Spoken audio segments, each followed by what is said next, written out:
हैं जो धर्म के भी प्रतिनिधि हैं और कर्म के भी प्रतिनिधि हैं। और यह देश एक ऐसा देश है जो धर्म से अनुप्राणित होता है। इसीलिए बात मैं कई बार कहा हूं और जिम्मेदारी से कहता हूं, यह देश कभी धर्मनिरपेक्ष नहीं हो सकता, क्योंकि इस देश के सर्वोच्च न्यायालय के एम्बलम पे लिखा है यतो धर्मस् ततो जयः। तो यह धर्म प्राण देश है।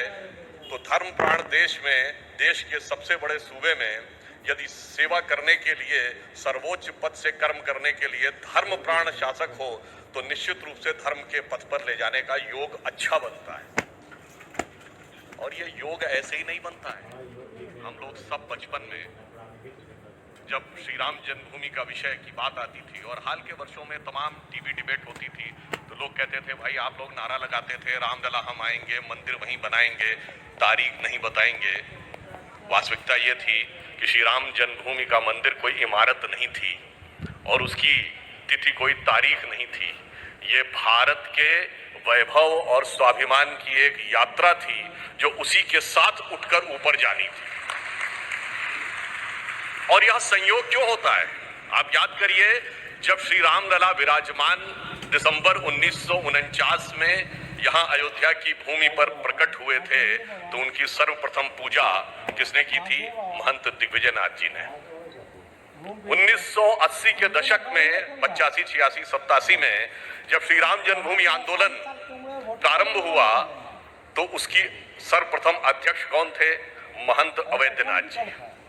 मुझे याद है, मैं बालक के रूप में आया था। अप्रैल 1987 में यहाँ पर एक रैली हुई थी जिसमें राम मंदिर के निर्माण के संकल्प के लिए ताला खुलने के बाद, और उसमें महंत अवैधनाथ जी ने ही वह गीत गवाया था जिसमें था ना, सौगंध राम की खाते हैं मंदिर वहीं बनाएंगे। उसमें पंक्ति थी कि जन जन के मन में राम रमे और प्राण प्राण में सीता है, हर हृदय की धड़कन रामायण, पग पग पर बनी पुनीता है, इसलिए नरनाहर श्री पुरुषोत्तम का हम मंदिर भव्य बनाएंगे। और जब मंदिर का शिलान्यास हुआ तो हमारे मुख्यमंत्री कौन थे? योगी आदित्यनाथ जी।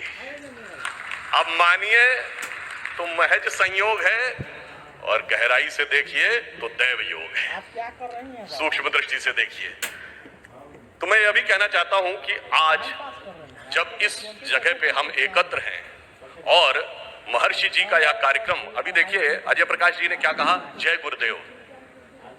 भारत की परंपरा क्या परंपरा कहलाती है? गुरु शिष्य परंपरा, पिता पुत्र परंपरा नहीं होती।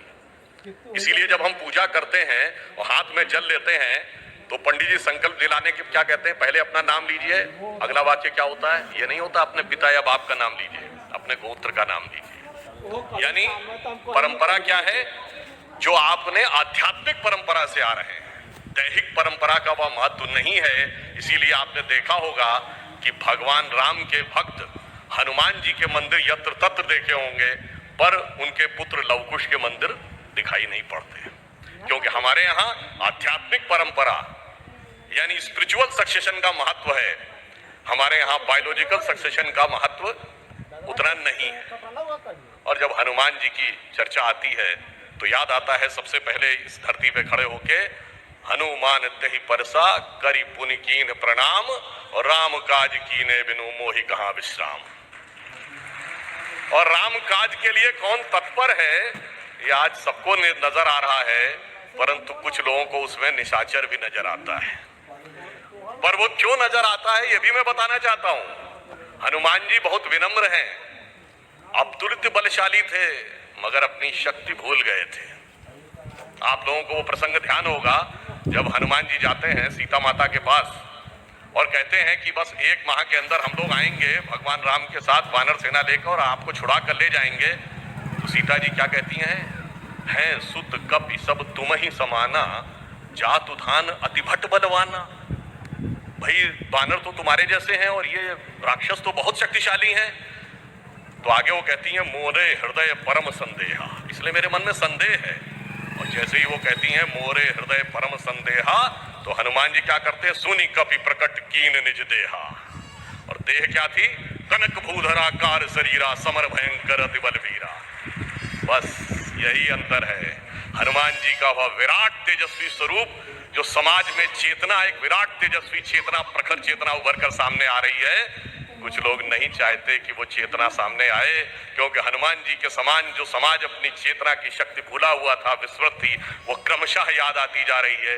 इसलिए उन लोगों को यह निशाचर नजर आ रहा है। पर कालनेमी कौन है सबको पता है। कालनेमी के चक्कर में जो पड़ जाता है तो उबर ही अंत न होई निबाहु, कालनेमी जिम कर रावण राहु, तो उसका उबरना नहीं हो पाता। और आपने देखा बहुत से लोग गए तो उबर नहीं पाए। अब मैं ये कहना चाहूंगा कि महर्षि महेश योगी जी की एक पुस्तक, जिसको कि आपने प्रेजेंटेशन में भी देखा होगा, उनकी स्वयं की लिखी हुई पुस्तक है science of being and art of living, यानी अस्तित्व का विज्ञान और जीने की कला। बस मैं कहना चाहूंगा कि जिसको हम अपनी धर्म या संस्कृति कहते हैं, उसमें ये दोनों स्वरूप निहित हैं, अस्तित्व का विज्ञान या साइंस ऑफ बीइंग भी है और आर्ट ऑफ लिविंग भी है। साइंस ऑफ बीइंग क्या है? आप याद करिए, एक ही समय में भगवान दो अलग अलग रूपों में दो प्रकार के रूप दिखाते हैं। जब भगवान कृष्ण बाल कृष्ण के रूप में थे और उन्होंने मुंह खोला था तो माता यशोदा को पूरा ब्रह्मांड दिख गया था ना। उसमें किस बालक के मुंह में दिखा था? वो मोहक बाल कृष्ण, जिनके लिए कवि रसखान सैयद इब्राहिम रसखान ने लिखा है, जाहि अनादि अनंत अखंड अछेद अभेद सुवेद बतावें, और ताही अहीर की छोहरियां छछियावर छाछ पे नाच नचावें। मगर वही कृष्ण जब न्याय के लिए खड़े हुए और पांडवों के पास गए और उन्होंने कहा दुर्योधन की सभा में कि देना है तो आधा राज्य देना चाहिए, न्याय तो ये कहता है, परंतु यदि देना हो तो 5 गांव दे दो, हम संतोष कर लेंगे। परंतु दुर्योधन ने कहा सुई की नोक के बराबर भी नहीं देंगे। जब अन्याय की यह पराकाष्ठा हो जाती है, तब दोबारा ब्रह्मांड दिखाया था भगवान कृष्ण ने विकराल रूप में। तब उन्होंने दुर्योधन से कहा, दृग हो तो दृश्य अकांड देख, मुझ में सारा ब्रह्मांड देख, नभ में ये कुंतल जाल देख, पक्के नीचे पाताल देख, गत और अनागत काल देख, मेरा स्वरूप विकराल देख। तो दोनों स्वरूप दिखते हैं, मोहक भी और ओजस्वी भी। इसीलिए कई कई बार कुछ लोग ऐसे हैं जिनको हिंदू धर्म और हिंदुत्व में अंतर नहीं समझ में आता। तो भगवान कृष्ण का एक स्वरूप धर्म भी है, वही दूसरा स्वरूप एक्टिविटी भी है, वो एक साइंस ऑफ बीइंग है, ये आर्ट ऑफ लिविंग है। और मैं ज्यादा समय न लेते हुए कहना चाहूंगा, जब महर्षि जी का विषय आता है साइंस ऑफ बीइंग, मैंने बचपन में पढ़ा था कि दिसंबर 1983 में महर्षि जी ने वॉशिंगटन डीसी में 19,600 भावातीत ध्यान के साधकों का एक शिविर किया था। और यह संख्या इस आधार पे थी कि उस समय विश्व की जनसंख्या के स्क्वायर रूट का 0.1% था। और उनका यह कहना था कि यदि साधक ध्यान लगा के बैठते हैं तो वातावरण सकारात्मक रहता है। और उस एक महीने और उसके बाद के एक महीने में वॉशिंगटन डीसी से लेकर न्यूयॉर्क स्टॉक एक्सचेंज तक की स्टेबिलिटी सबसे अच्छी रही। और अमेरिका में जब से उनकी डॉक्यूमेंटेड अवेलेबल थी हिस्ट्री, उसमें सबसे कम क्राइम उस 2 महीने में दर्ज हुआ। अब ये भी संयोग था या विज्ञान था? और मैं कहूंगा विज्ञान की जब बात आती है तो सबसे कठिन चीज साइंस में क्या मानी जाती है? Rocket science. लोग कहते हैं ना, अरे भाई ये कोई रॉकेट साइंस है? पर आपको बताना चाहता हूं, रॉकेट साइंस का पिता किसको माना जाता है? एक यूरोपियन वैज्ञानिक है जिसका नाम है वर्नर वॉन ब्रॉन। और वर्नर वॉन ब्रॉन जिसको अपना गुरु मानता था, वो एक जर्मन साइंटिस्ट था जिसका नाम था हर्बन ओबर्ट। और हर्बन ओबर्ट ने लिखा है कि वो ज्ञान के लिए वेदों को पढ़ता था। और ये हर्बन ओबर्ट ने लिखा कहां है? इसमें कोई भारतीय इन्वॉल्व नहीं है। एक राइटर है, साइंटिस्ट, जिनका नाम था एरिक वॉन डाइकन। उनकी किताब है चैरियट्स ऑफ गॉड, उसमें लिखा है। अर्थात इसमें कोई भारतीय नहीं है, सब विदेशी हैं।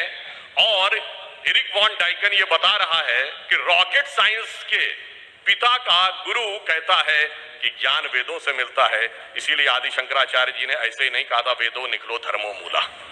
इसलिए मैं मानता हूं कि यहां पर जो वेद विज्ञान या पीठ की स्थापना हो रही है, जैसे योगी जी ने कर्म का मार्ग प्रशस्त किया है, इनके नेतृत्व में विज्ञान का मार्ग भी प्रशस्त होगा।